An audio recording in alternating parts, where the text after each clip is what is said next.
എനിക്ക് മൂന്നാളുകൾ അള്ളാഹു കാണിച്ചു തന്നിട്ടുണ്ട്. സ്വർഗത്തിലേക്ക് ആദ്യമായി കിടക്കുന്നത് ആ മൂന്നാളുകളാണ്. ആരാണ്? റസൂലുള്ള എണ്ണി. ഒന്ന് ഷഹീദ്, സ്വർഗത്തിന്റെ എല്ലാ വാതിലിലൂടെയും വിളിക്കപ്പെടുന്നവനാണ്. അള്ളാഹുവിന്റെ മാർഗത്തിൽ രക്തസാക്ഷിയായ ഷഹീദ് എന്ന് റസൂലുള്ള പറഞ്ഞിട്ടുണ്ട്. അഫീഫുൻ മുതഅഫിഫുൻ. രണ്ടാമത് റസൂലുള്ള പറഞ്ഞു, സ്വർഗത്തിൽ ആദ്യമായി പ്രവേശിപ്പിക്കപ്പെടുന്ന ചില വ്യക്തികളെ റസൂലുള്ള പറയാൻ. അഫീഫുൻ മുതഅഫിഫുൻ. ജീവിതത്തിൽ കഷ്ടപ്പാടും പ്രയാസമൊക്കെ പല ഭാഗത്തും പല രംഗത്തുണ്ട്.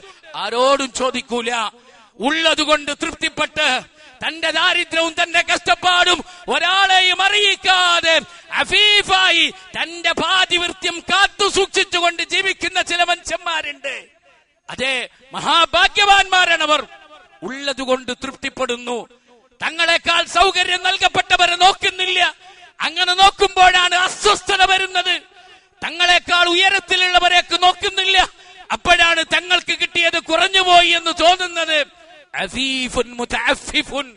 ഉള്ളതുകൊണ്ട് തൃപ്തിപ്പെട്ട് ഒരാളോടും തന്റെ ദാരിദ്ര്യത്തിന്റെ കഥകൾ പറയാതെ, ഒരാളുടെയും വീട്ടിന്റെ പടിവാതിൽക്കൽ പോയി കൈനീട്ടാതെ, ഉള്ളതുകൊണ്ട് തൃപ്തിപ്പെട്ട് ഇസ്സത്തിലും ഐഫത്തിലും ജീവിക്കുന്ന ചില മനുഷ്യന്മാരുണ്ട്. സന്തോഷിച്ചോളീൻ. അങ്ങനെയുള്ള ആളുകൾ നിങ്ങൾക്ക് സ്വർഗത്തിൽ ആദ്യം പ്രവേശിക്കാനുള്ള ഭാഗ്യമുണ്ട് എന്ന് മുഹമ്മദ് മുസ്തഫ സല്ലല്ലാഹു അലൈഹി വസല്ലം. മൂന്നാമത് റസൂലുള്ള പറഞ്ഞു, അബ്ദുൻ അഹ്സന ഇബാദത്തല്ലാഹി വനസഹ ലിമവാലിഹി.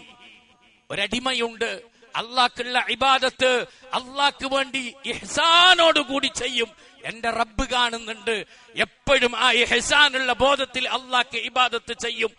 തന്റെ ഉത്തരവാദിത്വപ്പെട്ട ആളുകളോട് അവരോടൊക്കെ ഗുണകാംക്ഷയോടെ വർത്തിക്കും. ഭാര്യയോട്, മക്കളോട്, കുടുംബത്തോട്. അതെ, ഒരു ഭാഗത്ത് സമൂഹത്തോടും മറുഭാഗത്ത് രക്ഷിതാവിനോടും ഒരുപോലെ ഇഹ്സാനും നസീഹത്തുമായി ജീവിക്കുന്ന ചില മനുഷ്യന്മാരുണ്ട്. സന്തോഷിച്ചോളീൻ. ഉത്തരവാദിത്വങ്ങൾ റബ്ബിനോടും കുടുംബത്തോടുമുള്ളത് കൃത്യമായി നിർവഹിക്കുന്നവരെ നിങ്ങൾക്ക് ആദ്യം സ്വർഗത്തിൽ പ്രവേശിക്കാനുള്ള തൗഫീഖ് കിട്ടും.